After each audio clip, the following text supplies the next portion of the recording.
Bismillahirrahmanirrahim. Assalamualaikum warahmatullahi wabarakatuh. Selamat pagi semua. Insyaallah kita akan menjelaskan tentang 7 prinsip utama testing mata kuliah Testing and Implementation kelas 5C. Pepatah pernah berkata, tak kenal maka tak sayang. Maka izinkan kita memperkenalkan diri. Yang pertama yaitu dengan nama Muhammad Adiaksa dengan NIM 18030151442. Yang kedua yaitu Farhan Ramadan dengan saya sendiri dengan NIM 18030155252. Kita insyaallah ingin menjelaskan 7 prinsip utama testing. Yang pertama yaitu testing shows presence of defect, yaitu pengujian yang menunjukkan adanya cacat. Setiap perangkat lunak pasti memiliki kekurangan, yaitu cacat atau bug. Kita tidak dapat mengatakan dan memastikan bahwa tidak ada cacat pada perangkat lunak.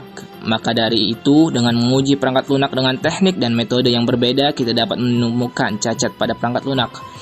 Hal itu diperlukan agar proses pengujian perangkat lunak bisa menemukan kegagalan program sebanyaknya, sehingga bisa segera diperbaiki dan perangkat lunak yang dihasilkan berkualitas.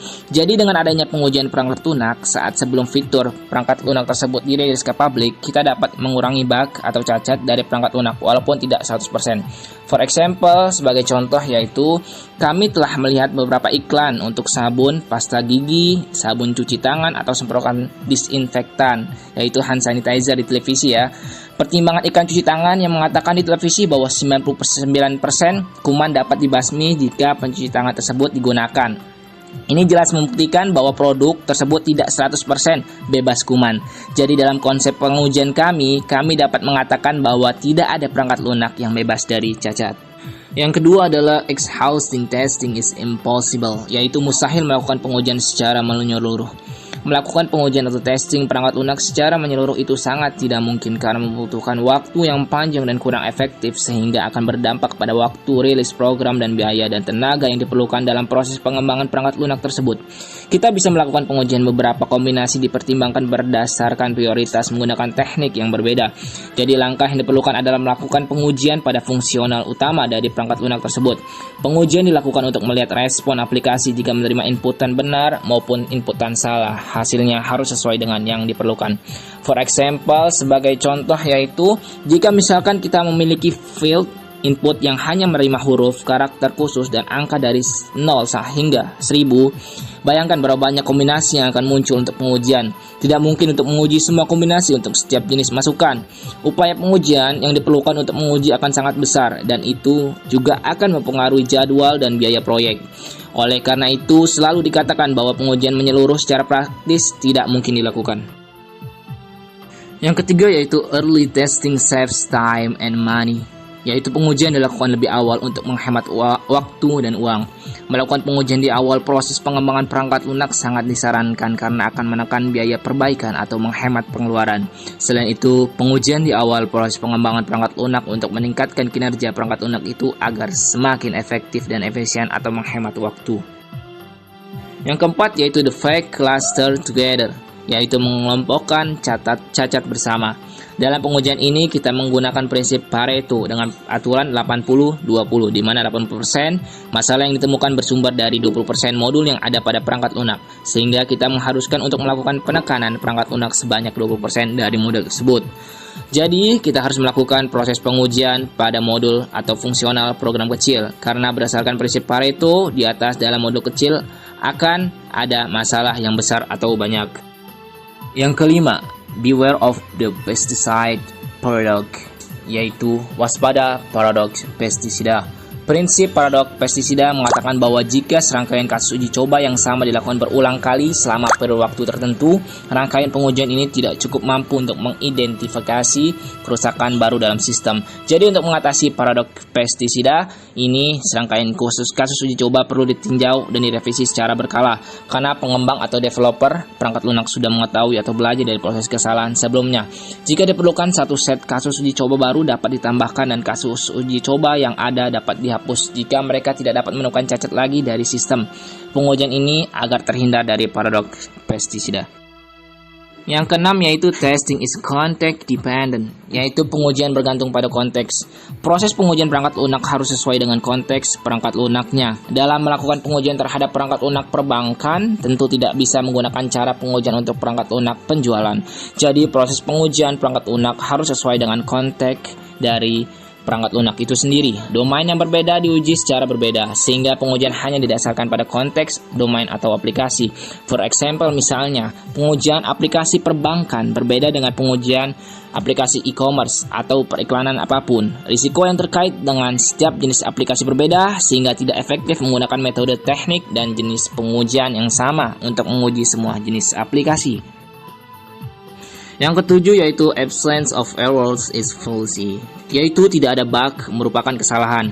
Pengujian perangkat lunak diperlukan untuk menghasilkan perangkat lunak yang berkualitas. Salah satu indikator perangkat lunak berkualitas adalah dibuat sesuai dengan kebutuhan pengguna.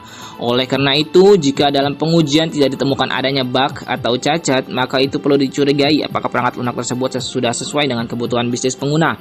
Jadi kita harus meninjau ulang agar kita dapat memastikan apakah perangkat yang kita kembangkan sudah benar dan sesuai yang diharapkan kebutuhan bisnis pengguna. Lalu ada pertanyaan, apa akibat yang dapat ditimbulkan dari proses pengujian yang dilakukan dengan tidak mengikuti kaidah dari 7 prinsip utama testing tersebut? Jadi, menurut kami, yang pertama, kita akan mendapatkan banyak bug atau cacat pada suatu perangkat lunak atau software. Yang kedua, hasil pengujian akan sangat menyeluruh jika tidak menggunakan skala prioritas. Yang ketiga, tidak efektif dan efisien dalam menggunakan waktu dan biaya untuk melakukan pengujian. Yang keempat, menimbulkan cacat atau bug pada perangkat lunak atau software jika uji coba tidak dilakukan berulang kali dalam periode waktu tertentu. Jadi selanjutnya nomor 5 yaitu jika konteks tidak tepat maka hasil pengujian tidak akan sesuai apa yang diharapkan. Yang keenam, kita akan menemukan tester yang mengalami kesulitan dalam mengidentifikasi bug atau cacat. Yang ketujuh, hasil pengujian tidak berkualitas dikarenakan tidak sesuai dengan harapan dan kebutuhan pengguna. Selanjutnya insya Allah kita akan menjelaskan contoh kasus-kasus di dunia nyata terkait kegagalan di dalam proses testing yang tidak sesuai prosedur beserta gambar. Yang pertama yaitu radiasi mematikan terapi kesehatan. Alat terapi radiasi Terak 25 pernah terlibat beberapa kasus overdosis radiasi yang terjadi pada pasiennya di tahun 1985 sampai 1987. Overdosis ini terjadi karena ada bug di software alat ini. Beberapa pasien menerima dosis hingga 100 kali lebih banyak dan setidaknya 3 orang meninggal akibat radiasi yang berlebihan. Kasus overdosis radiasi kembali terjadi di Panama City tahun 2000, di mana software perencana terapi dari perusahaan Amerika Multidata memberikan dosis yang berbeda berdasarkan urutan saat data dimasukkan. Kesalahan ini membuat beberapa pasien mendapatkan dosis radiasi yang berlebihan sehingga membuat setidaknya 5 pasien meninggal. Angka ini mungkin bisa lebih banyak, namun sulit untuk mengetahui dari 21 korban siapa yang meninggal karena kankernya atau karena kesalahan alat.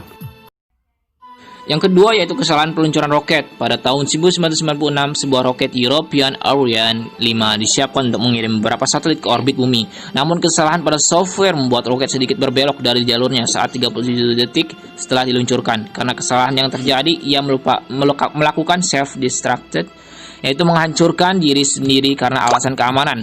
Kesalahan pada software terjadi akibat penggunaan ulang kode dari sistem roket sebelumnya, Ariane 4. Sistem sebelumnya ternyata memiliki kondisi penerbangan yang berbeda dengan Ariane 5 akibat lebih dari 370 juta dolar melayang akibat kesalahan yang terjadi. Ini adalah link sumber referensi yang saya ambil, 3 sumber referensi.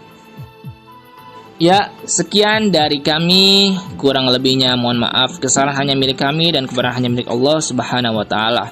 Nun wal qalami wa ma yasturun, billahi fi sabilil haq, fastabiqul khairat. Wassalamualaikum warahmatullahi wabarakatuh.